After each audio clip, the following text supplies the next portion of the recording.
Hello, football fans. Welcome to week 16 of the Scuffed Football Podcast. This is Noah. I'm Ted. I'm here to cover previous 2 weeks, talk stories, scores, fantasy, gambling.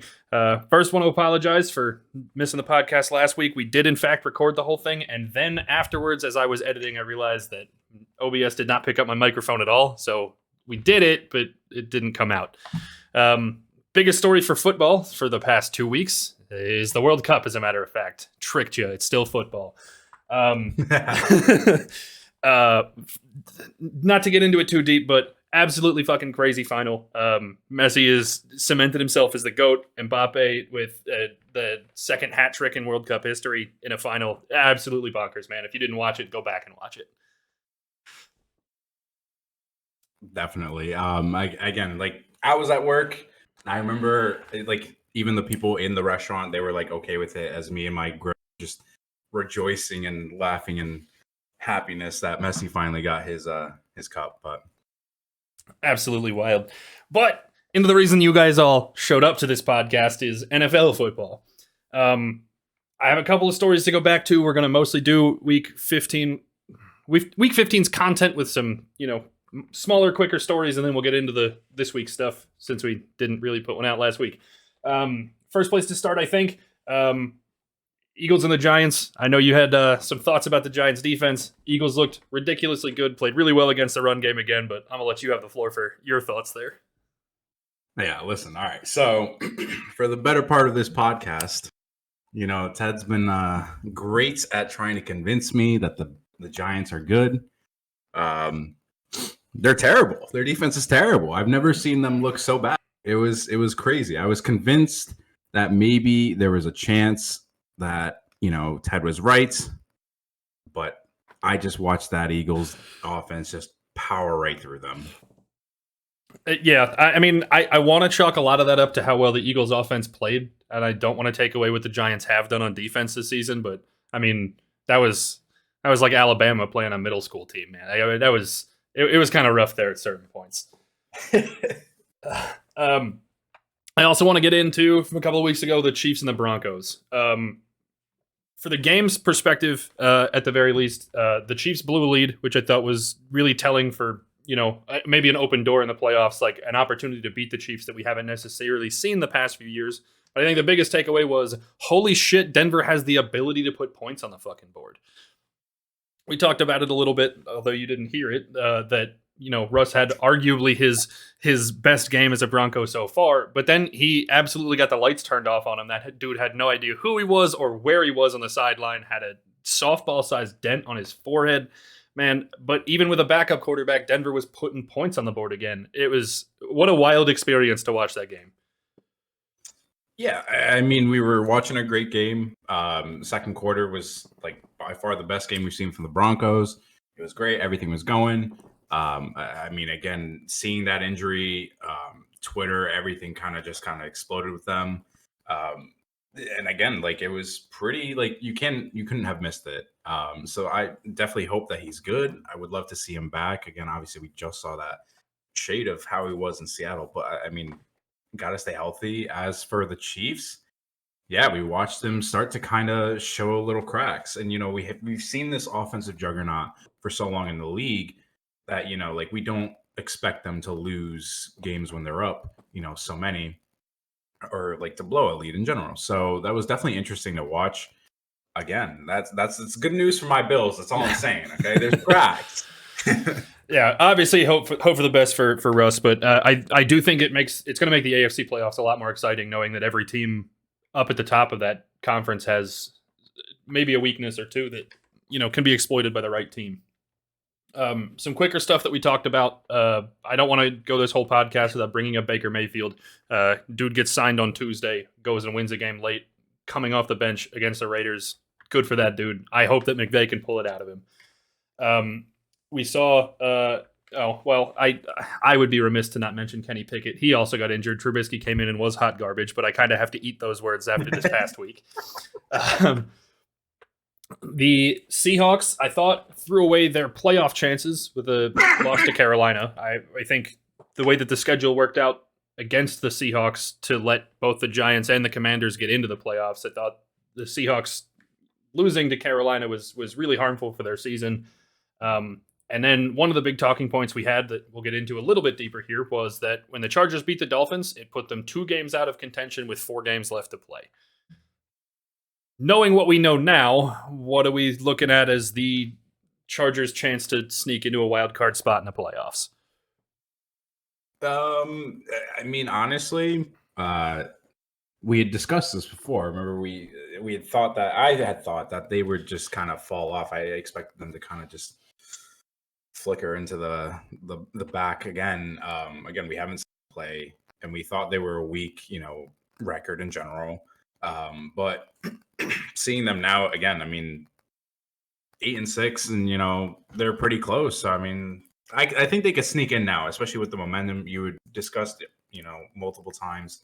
Getting on that hot streak can really do something. So it looks like maybe it will. Yeah, I mean, I thought it was kind of a long shot, but a possibility 2 weeks ago. Knowing what we know now, I mean, they're tied with the Dolphins in the wild card.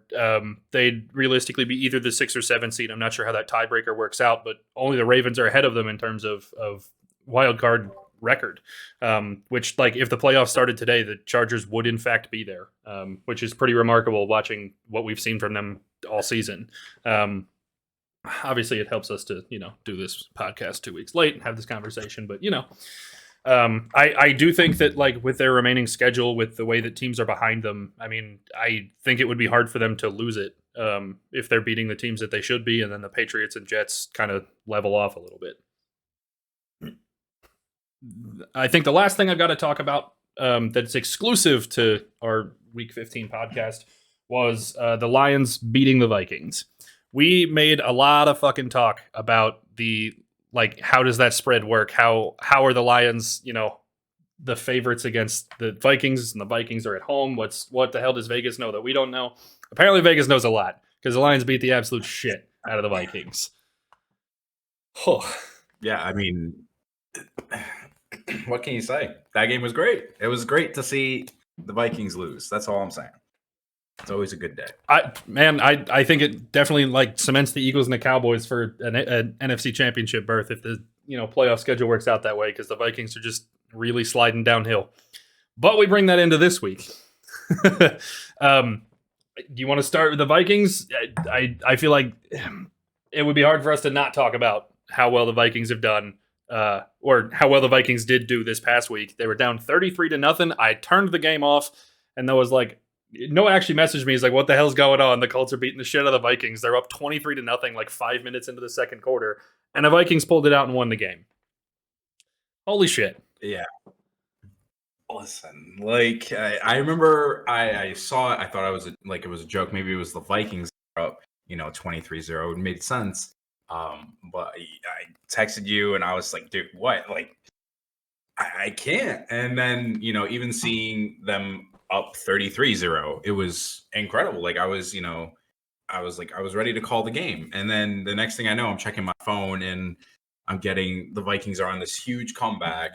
And then I watched the rest of the game and I'm like, holy shit. Cause that ending was wild. I mean, again, I'm speechless for the performance from coming back from 33. I don't even care that they needed the extra minutes. I don't care. You had to come back from 33. That's acceptable, I feel like. What's crazy to me is that the Vikings have been on such a slide that I watched the touchdown. They were down 36-28. They scored the touchdown that put them down by 2 points, and I was like, all right, there's no way this continues, and they hit the 2-point conversion. The game's going to end right here. This was exciting, but it's over. And then I hit the 2-point conversion anyway, and I was still doubting them, going, hey, they just scored, 33-3 in the second half. Great for them, but you can't expect to come back from that. And then they did it anyway. Just absolutely wild performance. Hats off to the Vikings. Real good performance. But I still think that they've looked weak enough that we can kind of discount them a little bit from their record. The other half of that coin is the Colts. So as of, I believe, either today or yesterday, I don't remember, but I did see the news story that Matt Ryan is going to get benched. And my boy, Big Dick Nick Foles is coming in. He's going to start some fucking games in the NFL, man. I'm super hyped for this dude. I love Nick Foles.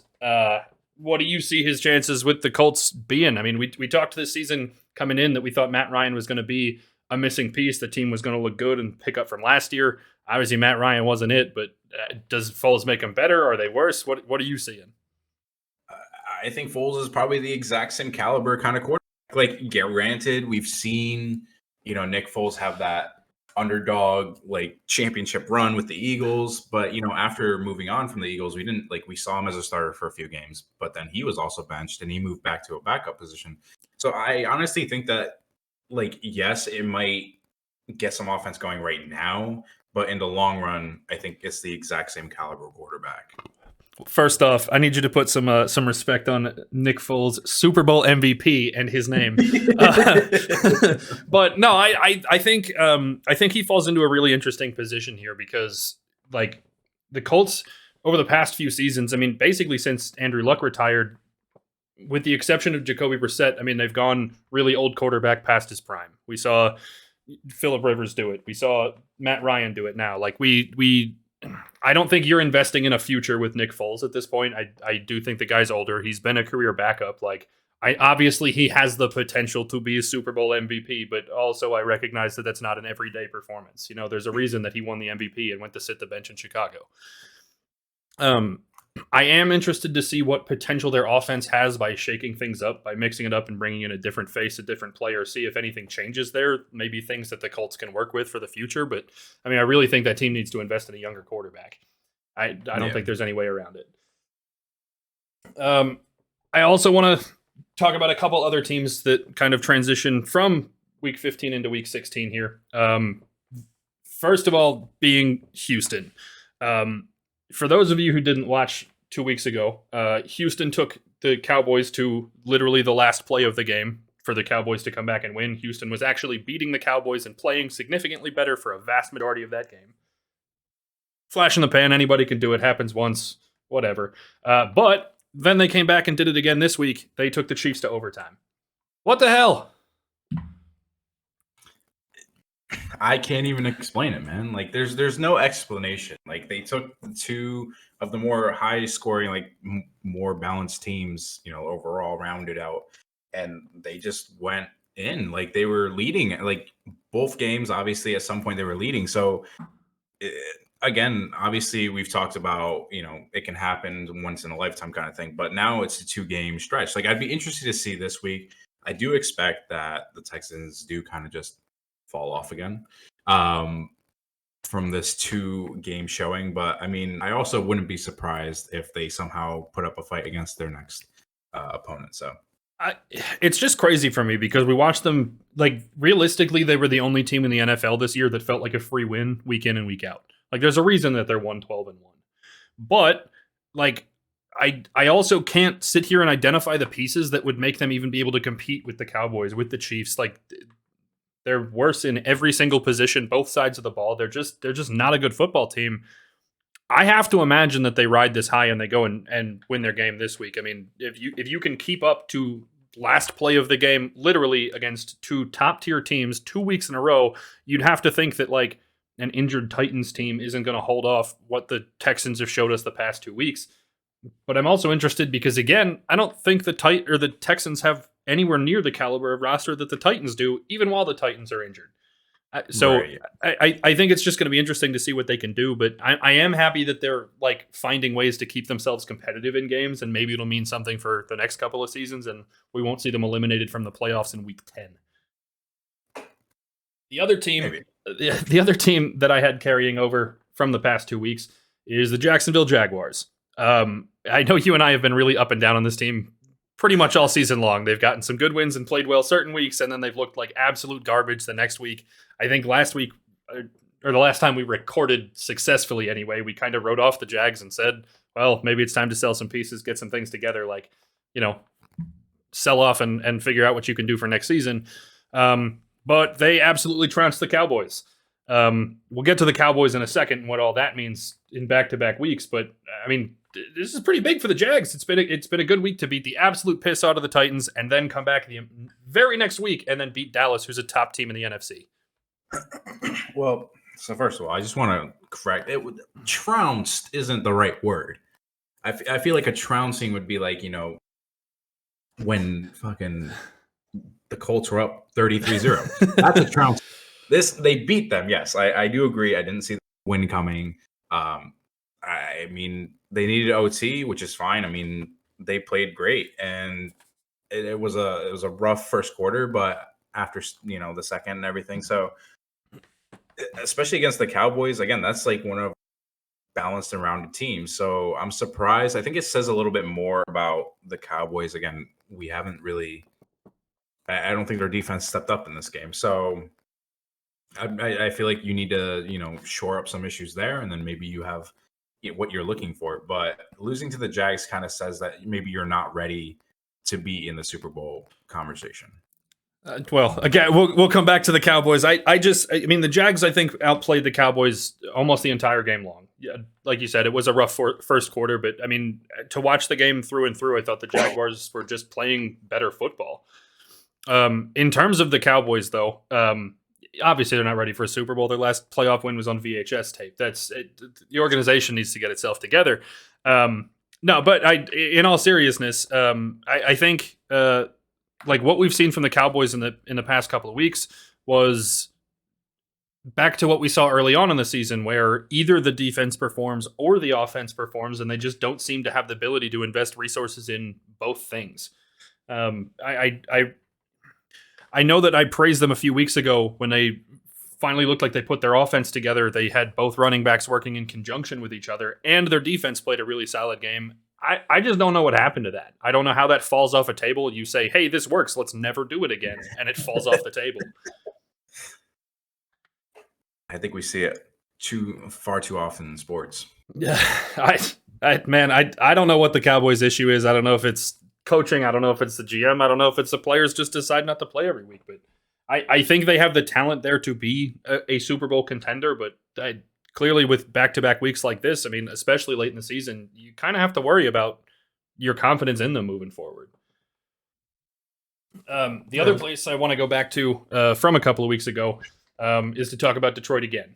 They beat the Jets this weekend. I thought both teams played a pretty good game. The Jets played good defense, but the Lions' offense is just built different, man. They played really well. The Lions' defense held out enough to get it together, although I will say that, Mike White not playing and Zach Wilson actually playing probably helped them a bit. The interesting part for me for Detroit this week is the Lions have come out and said that they're confident or moving towards confidence that Goff could be a long-term option for them. I just want to know your thoughts on that, because I think when the Rams were so quick to abandon Goff and immediately win a Super Bowl, it feels hard for me to believe that another team would be so strong in backing him after genuinely a 500 season. I mean, so I think when I look back on it, right, so that whole trade happening, like, I think what a lot of people forget is Jared Goff was also the quarterback that led them to a Super Bowl like 2 seasons before they actually won.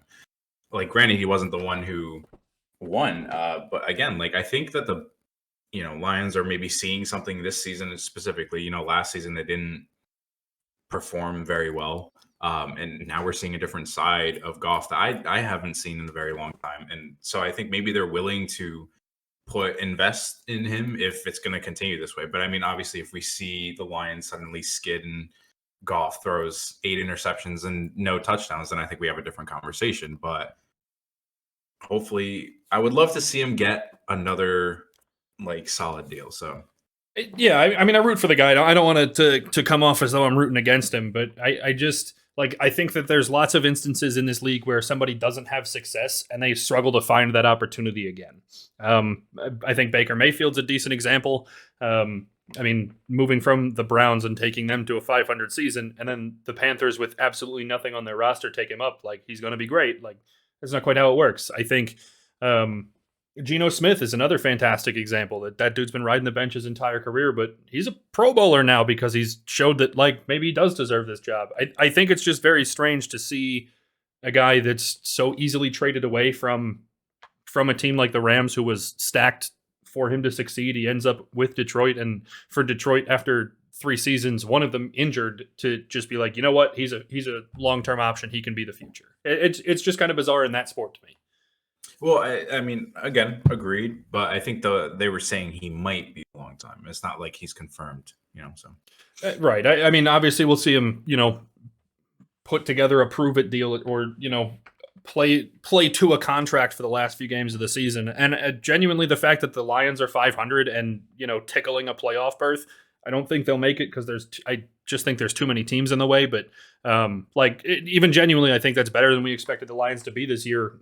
Considering their injuries, Goff's obviously earned something for this, a starting job somewhere, Detroit or somewhere else. But it just strikes me as bizarre that you could even say we're considering a long-term option for Jared Goff. It strikes me as out of place. I do want to get into the Pro Bowl a little bit before I talk about the last game I've got this week. Just some notable names. First off, I think it's pretty impressive that all three of the running backs from the NFC came from the NFC East. Obviously, Saquon's earned it, but the interesting part to me is the season that Tony Pollard's had and what it means to be in the Pro Bowl without Zeke Elliott. I mean, like we discussed a little bit before, Tony Pollard has been working his ass off and, he deserves this. Again, there's been a lot of games where their running game was good, but I heard more of Pollard kind of getting more of the stats, I feel like. So maybe that could have gone to anything. But I mean, again, like, it's definitely going to be interesting. Again, we've grown to know the powerhouses running back wise. And it'll be definitely interesting to see one without Zeke. Yeah, I think it's just strange because I think outside of like fantasy football players, right? I still think that Zeke Elliott is a bigger name and Tony Pollard just still feels like their backup name, right? I know he's had the better season. I know he deserves the Pro Bowl bid, but it's interesting to know that a lot of the offensive positions go towards fan voting rather than, actual performance on the field. And it's interesting to me that the nation does see Tony Pollard as not only a Pro Bowl player, which he genuinely deserves, but also that Zeke Elliott doesn't have that same consideration across the nation anymore. Some notable snubs, though, because that's always the exciting part about the Pro Bowl roster. First off, we talked about NFC quarterbacks. Jalen Hurts, obviously. Geno Smith has had the season that he deserves it in a pretty weak NFC. The third one was Kirk Cousins. Both of us were saying before we started recording that maybe Justin Fields deserved his shot. I mean, yeah, we've been watching Justin Fields ball out like crazy. It's not the same, team that we've grown to see from the Bears, and he's doing something with that offense. I mean, granted, Kirk Cousins is also doing something with that offense, but I feel like the improvement, we've known before the season, we knew the Vikings would still be decent, and then we thought the Bears would be absolute dog shit, and here they are, like, in the game, fighting for their lives, and coming away with some wins. So I feel like that's more impressive than just a little bit better than where you were last season. I think Justin Fields deserves this, but I also can't complain and say I don't get why they're picking, Kirk Cousins. I guess my main argument is that we've seen the Vikings have a couple of really, really down weeks. I mean, when they got blown up by the Cowboys, like Kirk Cousins was nowhere to be found, right? But I think that the weird part of voting for me is that, as you watch Kirk Cousins succeed, he's throwing to Adam Thielen as his third option. He's throwing to Justin Jefferson. He's got a solid run game. He's got a really good offensive line. Like, the Vikings have so many weapons for Kirk Cousins to succeed. Justin Fields is arguably playing just as good, if not better, with a worse roster. I think that voting may get impacted just based on the win-loss records of the teams. Like, obviously, the Vikings are way outperforming the Bears this season, and it's not close. But I think that Justin Fields doing as well as he has with a whole lot less on the field would make him so much more exciting for a Pro Bowl. Just maybe even more deserving because he has done so well, looked so fantastic all season long with nothing. Yeah. I mean, we also have to remember that the Pro Bowl is like just a series of games now and not an actual football game. I suppose that's fair too, but another quarterback that's a notable snub, Tua. I know I've said out loud on this podcast that I'm not trying to offend Tua stans. Don't want that smoke on Twitter, to be completely honest with you. I think the argument here is that like Patrick Mahomes, Josh Allen, Joe Burrow, they've obviously been better quarterbacks this season. They've had fantastic years. I guess it's just weird to know that Tua's looked this much better than in seasons past and to still not see him on a Pro Bowl roster. I mean, yes and no. I think that, yes, we've seen the improvement in Tua, and outside of a few weeks, I've been a little up and down on the Dolphins. Again, it's unreliability. So I think that, like, yes, I agree with their decision to go with Burrow, Allen, and Mahomes. Yeah, thank you. Because I think I trust them more. Like, even with the Bengals had, they're playing great right now. So I definitely trust them more. And I mean, again, we just saw, the Bills beat the Dolphins. So it was a good game, but I trust those three quarterbacks more than I trust Tua. And it was always going to be an odd man out. If, who are you going to replace and kind of move up in that standing? Right. Weird. I think this one is a huge snub, to be completely honest with you, is Christian McCaffrey. In seasons past, I wouldn't mind him not being on the roster just because I think injury was a significant part of his resume. But this year, he's only missed 2 games, I believe, and he's still leading the NFC in all-purpose yards, which I don't understand how you leave the leader in yards off the Pro Bowl roster. He's had success now with 2 teams this season. I think he's definitely had a better season than Miles Sanders from the Eagles. Even being an Eagles fan, I'm okay going Sanders shouldn't be there. I would even argue him over Tony Pollard. Pollard's had a great season, don't get me wrong, but I still think McCaffrey belongs in that conversation before either of those 2 guys. Yeah, I mean, I'm thinking of, NFC running backs, and, the first names that come to mind are, Christian McCaffrey, Zeke. Like, these are the names that we were talking about before. I 100% believe Christian McCaffrey is the best running back in the NFC right now. Like, he's just been playing so well. He's just that dynamic role that you need. So I definitely think that's a snub, yeah.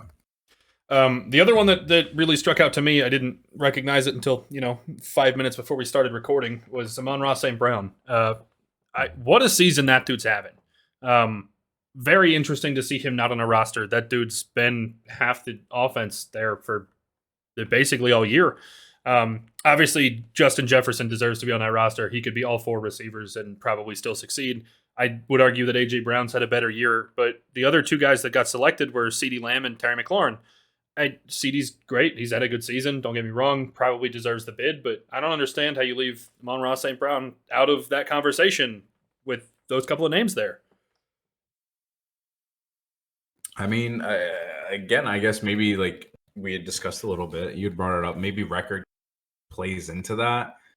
You're just not looking that deep, and you'd rather see McLaurin. But I agreed. I haven't heard a lot from McLaurin this entire season. So, and I've sort of heard a lot more from St. Brown, fantasy wise, just in general highlights and all that. So, I definitely think he should get the nod here, but it's unlucky. I very unlucky. Poor guy, man. Because if he's ever earned it, he's had himself a year. Other than the ones that I've named, you got any notable snubs? Anybody that you maybe expected to see there, or people who are weird on the roster that maybe don't belong? Not really. I looked through it. I'm surprised that the Eagles sent like 8 freaking people, but that's good for them. So I'm excited to see these series of games. It's funny if you go through NFL.com, they have a list for the rosters. It's AFC, NFC, and snubs. The Eagles have 2 offensive linemen who are both in snubs, as if sending 8 people to the Pro Bowl isn't going to be enough. Very interesting. I think you said between the Eagles and the Cowboys, they sent 15 players, and it's a 40-man roster for the NFC. Like I mean, I think that's pretty impressive, but definitely interesting. Back to actual football games and not just a Pro Bowl now. I would be remiss if we didn't end on the Bills-Dolphins game this past week. First of all, very good game. Whole lot of fun to watch. Both teams played well on both sides of the ball. Like, if you wanted to coach a fucking Pee Wee football game, this is the game that you watch because everybody did their job and they did it right. It just Really good football, both sides, both teams, the whole way through. But the big part of this game, I think, is playoff implications because this puts the Bills up to 11-3. The Dolphins are 8-6. Even last week, we were talking about these teams as being pretty close together, not that far apart, but that 3-game difference in the AFC East looks pretty fucking massive now. Yeah, I mean, we had talked that there might be Chiefs and Bills might be a little switch if anything happens, but the Dolphins are still vying for maybe making a little bit of noise. But yeah, after losing, and especially against the Bills, big implications there. There's no catching up to either the Bills or the Chiefs for them. So yeah, I do think it's interesting that not that long ago we were able to talk about like the possibility of a home game for the Dolphins, right? That it was going to be a stretch, but it was achievable. But just like something visually about 11-3 and 8-6 just looks like miles apart. I think like this is obviously like not a bad loss for the Dolphins. You know what I mean? When you look at the calendar at the beginning of the year, even with your most hopeful, you have to expect to drop at least one of two to the Bills, who have been really good for years. But I think that like looking at their 8-6 record now with that loss, like you have to consider, hey, we're tied with the Chargers, we're behind the Ravens. Like they're on the verge of missing out on the playoffs if they drop another game or two. The Patriots and the Jets pick up a game or two. Like it's very interesting to see the years that the Dolphins have had, how great their offense has been run, and to know that like they're now closer to missing the playoffs than they are to that home field that we were talking about just 2 weeks ago. Yeah. But a lot can change.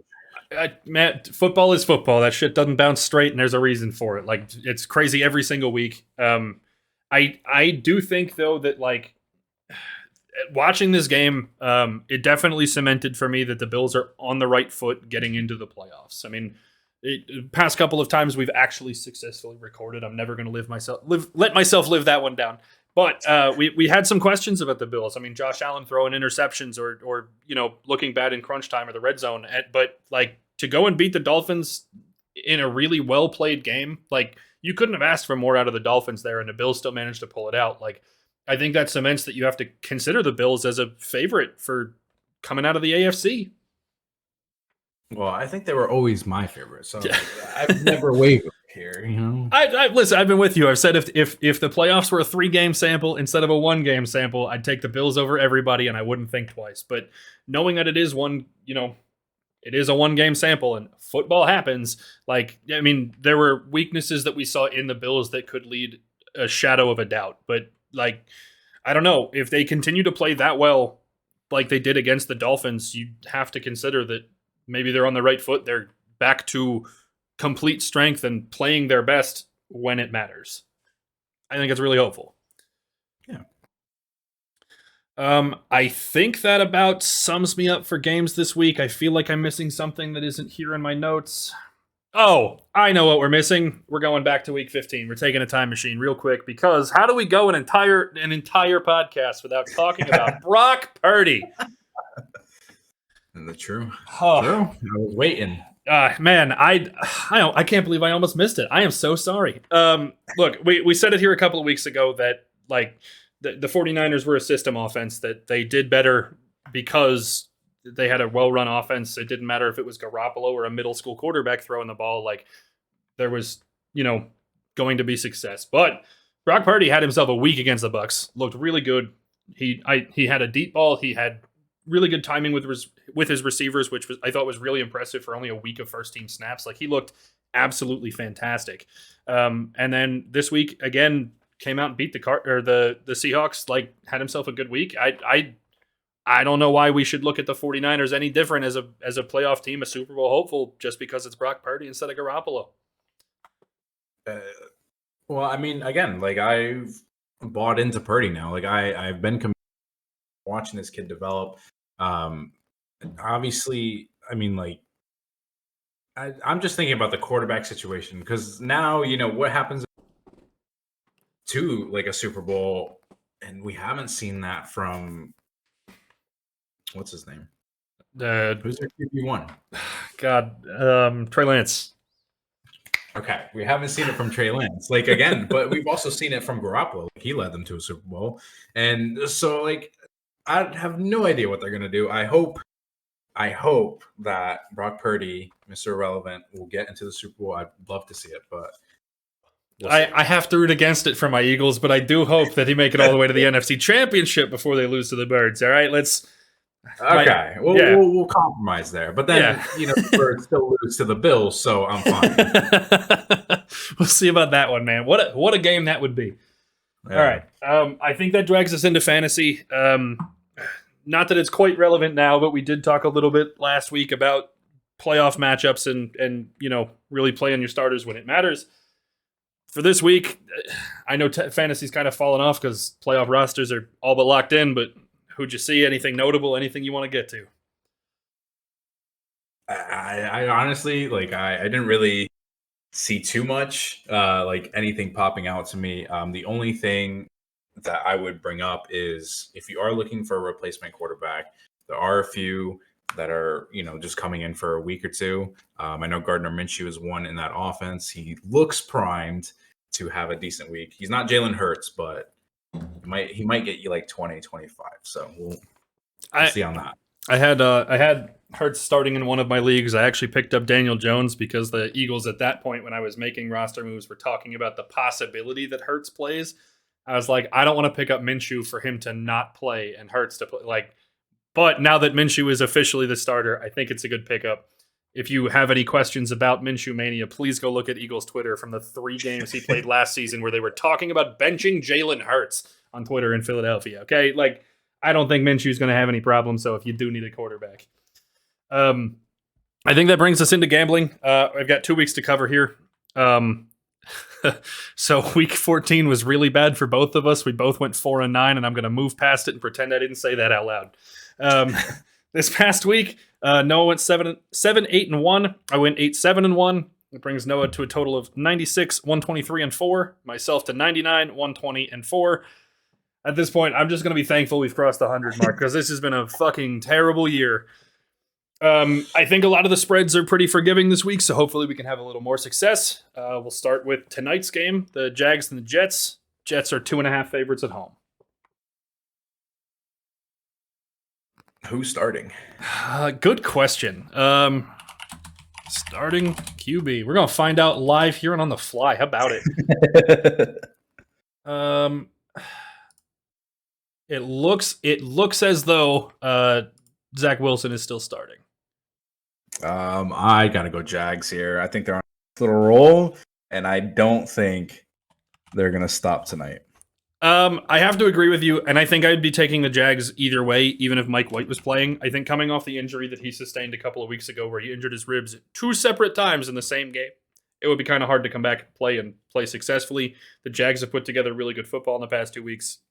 I think I'm taking Jags one way or another. I have the Giants and the Vikings. Vikings are 3.5 favorites at home.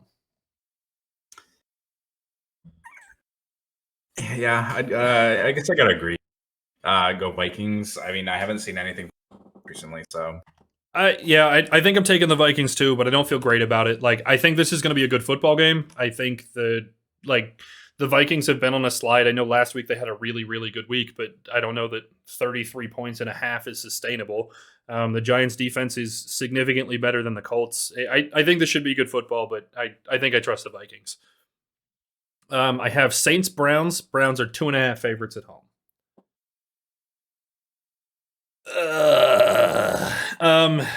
For me, I know the Browns have won their past couple of games with Deshaun Watson, but I don't trust them. Their offense just hasn't looked good, and it just kind of looks like they've won twice by accident. I'd like to think that even though the Saints are bad, the Saints are playing consistent, and I think I'm going to take the Saints in the points. What do you think? I think because this is in Ohio, I got to go simply just because it's the home game. Yeah, fair enough, man. I have Lions-Panthers. Lions are 2.5 favorites on the road. For me, this one feels easy. That spread should be way bigger than 2.5. Lions have been playing way too good of football to lose to the Panthers. Agreed. Gotta go Lions. This spread was kind of interesting. I have Bengals at the Patriots. The Bengals are 3-point favorites on the road. For me, I don't think that 3 points gives enough respect to how well Joe Burrow and the Bengals have been playing. I know the Patriots have played pretty decent football, but I think they're totally outclassed by Cincinnati, and that's just going to be the end of it. 3 points isn't enough. Yeah, I feel like that's a little slight. So, but yeah, Bengals all the way.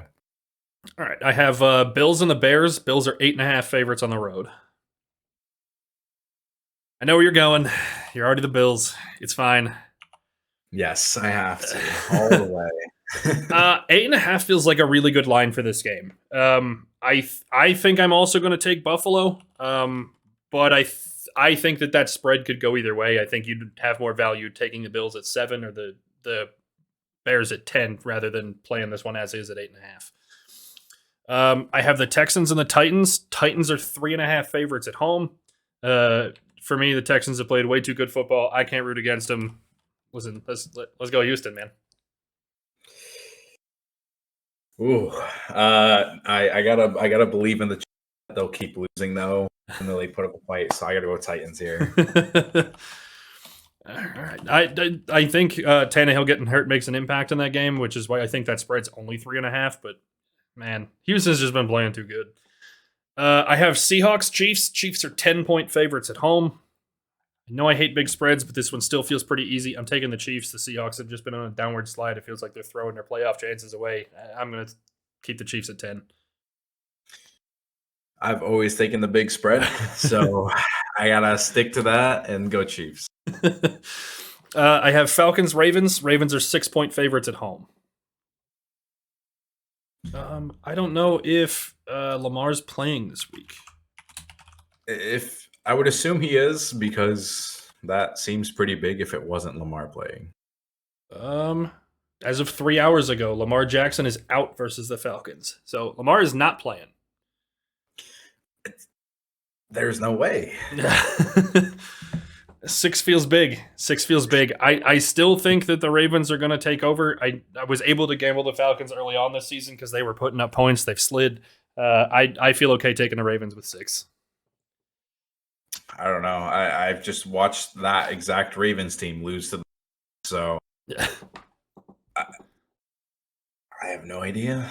I'll take the Ravens, but I don't feel good about it. Oh, hopefully we can see some lines moving if 3 hours ago Lamar went out, but see how it goes. I've got Washington and the Niners. Niners are 7-point favorites at home.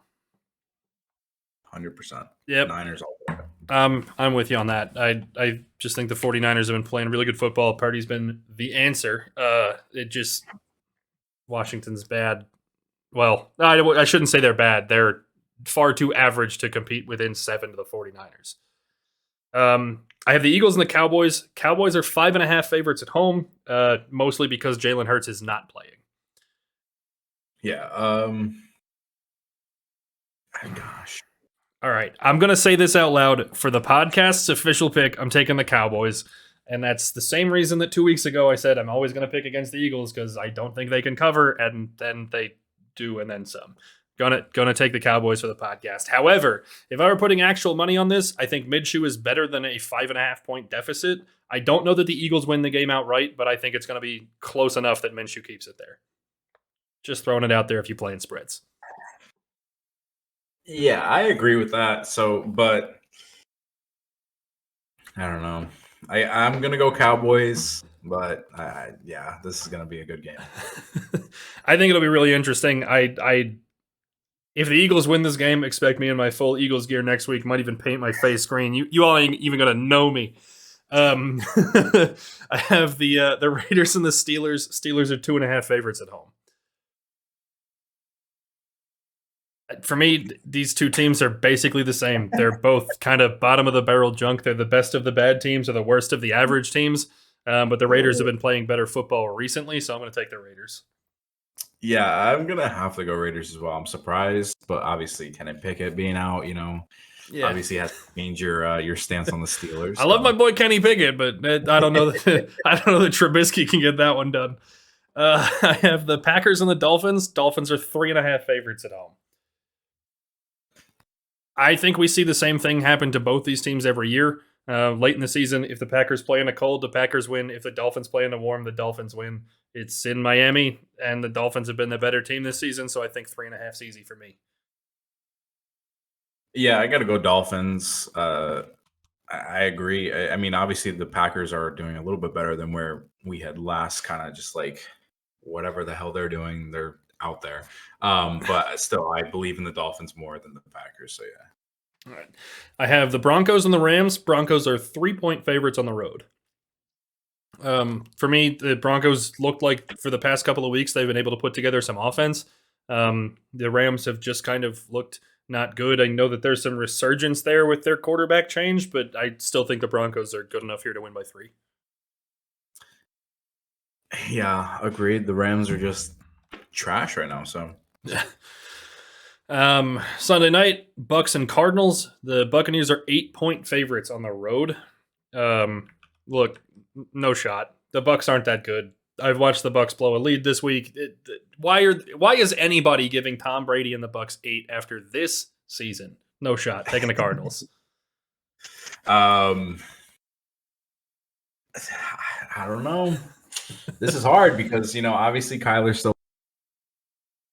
Oh my gosh.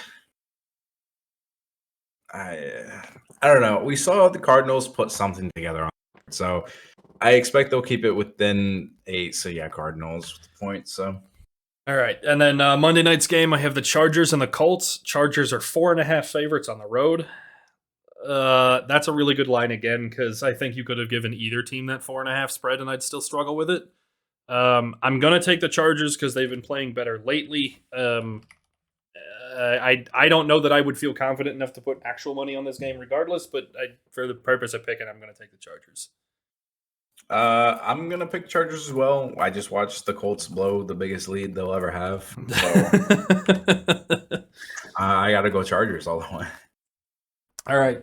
I think that sums us up for this week. 2 more weeks of regular season football left. I'm sure this podcast is going to change a little bit once we get into playoff time, so be on the lookout for that. I think next week we'll probably take a break from some of these games because a lot of them don't mean a whole lot at this point anymore. Maybe start talking some more MVPs, coaches, all that kind of fun stuff. I didn't do my disclaimer. How do I forget it every week? Lines are provided by FanDuel as of Thursday. They are subject to change. Please gamble responsibly. Remember that we're not providing gambling advice, solely providing our picks. If you or a loved one has gambling problems, please call 1-800-GAMBLER. I think that wraps us up, though. I think that's all we got to talk about for this one. So hopefully we can keep our schedule a little bit better. I remember to turn my mic on when we do record, and we'll actually get these out weekly instead of, at 2-week intervals for next week. With that, I think we'll see you on the next one. Adios.